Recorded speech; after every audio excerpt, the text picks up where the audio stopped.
আসসালামু আলাইকুম। Hello everyone, SP অবাবের সংসার ব্লগ থেকে আমি আর একটা নতুন ভিডিও লইয়া আপনারা মাঝে আইছি। তো আপনারা দেখতে থাকবো।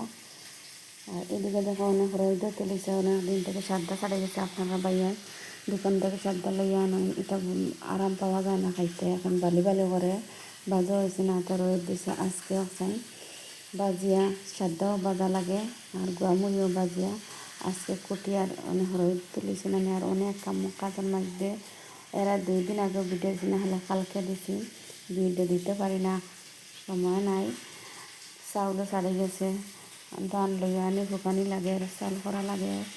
একটা দারু নাই, আপনাদের দেখাইছি না, দারু করা লাগে। অনেক কামড় কিনতে আমি ভিডিও আপলোড করতে পারি না। আর এগুলো ওরা তারা করে ভিডিওটা আপলোড করছি, তা আমি করতে পারি না। আপনারা বাইরেও কোটার সাথ দেন। আর আমার লাগাবার শাশুড়ি সাথ দিতরা। আর এদিকে হলাম সকাল থেকে আজকে ব্লগটা শুরু হলাম আজকে সবজি গরু কিছু নাই। খাসা সবজি তো ছাড়িয়েছে, খাসা সবজি দিনও গেছে গিয়ে এখন তো গরু যেতাম সবজির সাথে হয়ে দেখলা বেশি বেশি হতা হলাম। তো বহুত দিন থেকে খাইয়েন না, ফরাস বেশি ডাইল খাই, কিন্তু ভিজাইয়া একদম বাজিয়ে বিরান খাই না।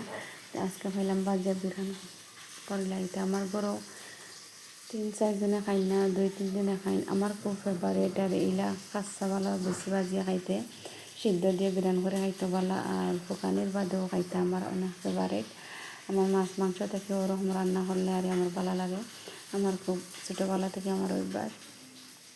তো এদিকে দেখো আগে একদিন বাজি লাইছি, বাজি আর সিদ্ধ দিতাম পারছি না। আজকে তো শনিবার, আজকে ছেলেমেয়েরও স্কুলে দিছি, না হলে আজকে আর যাইবার হাম নাই। কিতাব বন্ধ, মেয়ে একজনের স্কুল বন্ধ আর একজনের খোলা। তো হইলাম তো ছোটোজনের স্কুলে বড়জন যাওগি দারুণ।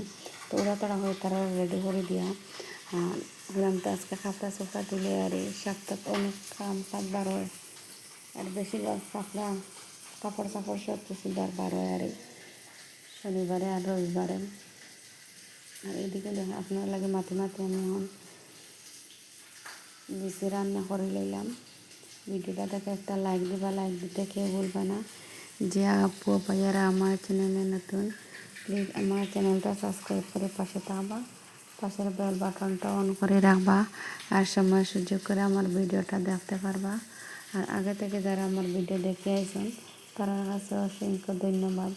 যারা এখনও লাইক সাবস্ক্রাইব আর কমেন্ট করছেন না, প্লিজ দয়া করে লইব। এইদিকে দেখো আমার এখন প্রায় বেশি রান্না হয়ে গেছে। বললাম তো ডিম রান্না হলে 2 সবজিগুলো দুপুর পর্যন্ত হয়ে দিব। আর তো আজকে তোরা দুপুরে রান্না করতাম পারতাম না, অনেক কাম কাজে ব্যস্ত রইনি। গান ফালানি তুলানি অনেক কষ্ট, কাম দারু রোদির দেওয়া আবার তোলা তো পারতাম না। তো আজকে আবার রান্ধিলাই 2-3 সবজিটা দুপুরে রান্না লাগতো না। তো দুপুরে খাই দিব, পরে সন্ধ্যার আগে রান্ধাত লাগবো। সন্ধ্যার আগে রান্ধাত লাগলে বিকাল করে রান্না হয়ে গেলো, ছেলেমেয়েরা পড়াইতাম পারলাম, মোবাইলে দেখতে পারলাম, এডিটিংও করতে পারলাম। তারপরে না হলাম রান্ধিলাই সব কিছু আজকে। তো এইরকম ডিম আর ডেলি দিনও খাই আধা খান, একটা ডিমটা আধা খান করে খাইলাম। তো আজকে এক টুমা করে ওলা খাইলেও ভালো লাগে। আর আমার মেয়েরা ছেলেরা আর আপনারা বাইরে পরিবারে হকলে খাই, কিন্তু আমি ডিম খাই না।